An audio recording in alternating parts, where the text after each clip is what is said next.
Joey's very kind indeed. He likes when he's out, he's got a bit of money, he will buy the grandchildren, he will buy them presents, sweets or little presents, and he's always buying things or flowers, and he gets on very well with children. He loves children, he loves to play with them, because obviously sometimes that is like his own age, in his own age. Nan is an excellent mother, an excellent wife. There's no doubt about it. I wouldn't have nobody else but Margaret. Margaret was married before to Ronnie Sheard, and they found out when he was about 3 or 4 years of age that he wasn't learning properly, etc. And he had a penicillin injection, what put him into a massive fit, and then since then, obviously, he's had fits. I just think myself, the government and places like that don't really look in to see what needs are needed for people like Joey and other children that are out there. He's autism and he's a bad epileptic.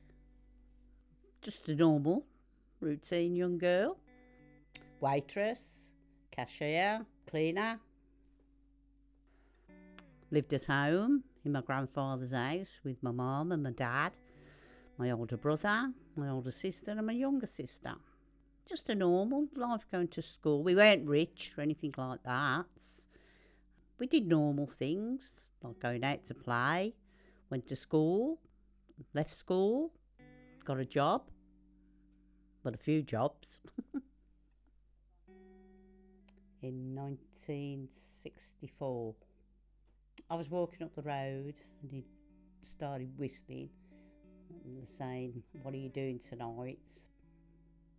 And I just walked past. Janet Moss and sister. He was 13 when I was born. Considering what Grandad took on, it must, again, I don't think he probably realised just to the extent of the severity of Joey's condition. So I think he's managed well throughout the years. He's probably got frustrated as well. Not really a lot physically, more so mentally than physically. His mind is roughly a third of his age, what he is now. Joey's condition, though, he's obviously got the mind of a child about 8 or 9.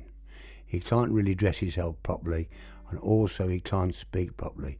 As reading and writing is concerned, it doesn't exist. He can write Joey on the Christmas card or a birthday card, and that's about it. Because there's always something to do, no matter what. You've always got to be there 24 hours. If he has seizures, there's got to be somebody there with him all the while.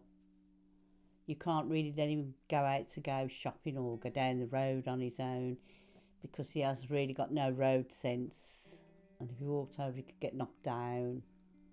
And that, so you've always got to be aware. Joey's favourite thing is Elvis Presley. He likes old movies. He sits there and watches. He don't really understand them, but he gets the gist of them sometimes. 2013. My heart stopped overnight. When your mind's always on the run, sort of thinking, you know, what's going to happen and one thing and another. And then you worry. But she's had a pacemaker fitted, and lately she hasn't been too bad, touch wood, etc. As long as she takes things easy and don't do too much, she's all right. But she carries on no matter what, and she still does the housework and the cooking. She needs a break from him sometime, because otherwise she's got him 7 days a week, and these places at the moment are being closed down by this stupid government. They think they can do without these places and put them in special places. It doesn't work like that. But one time we used to have a carer come to the house, a young lad who was a bit of a punk rocker, who used to take Joey out the pictures, etc., and take him shopping and things like that, look after him.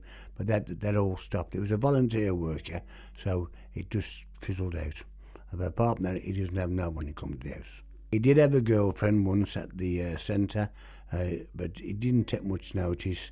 He just used to bring it. She used to come to the house, quite a nice looking girl actually, but she was okay. She was quite a nice looking girl, and he had her for 2 or 3 years, I think. She used to come to the house and sit with him sometimes, etc.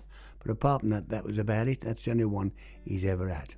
I don't think people are aware of all these conditions, and I don't think anybody can ever empathise until they're put in that situation.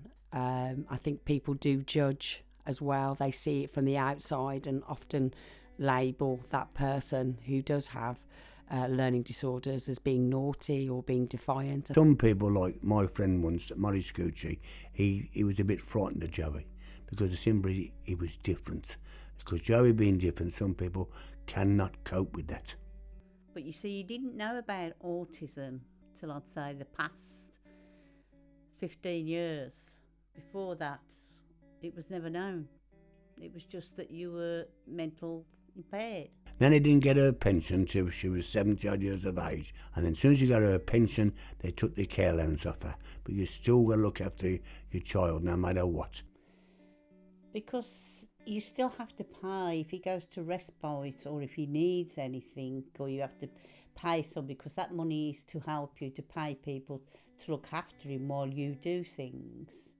Well, you don't get it anymore, but you still have to pay. So hyperactive,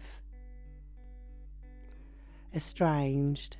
Got to be attention, top of attention, not once, all the while. When we first went with her, met her, she was lovely. And Nan's always been a nice looking lady as well. And she's a very, very kind lady. Too kind, someone. Heart as big as gold. She'll give her last penny to the children. If I said to give us a 10 out of your purse, that's all she got left, she would give it me. Any money in her purse, she would give you the whole lot. She wouldn't worry about what got no money left, she would give it you. I think it's put a lot of strain on her. She hasn't really shown it at times, just what exactly it's done, because she's just got on with it. Nan is very much like that, just has dealt with it in her own way and just exactly done that, just got on with it. Remember that it's a child with difficulties and not a child who's being difficult.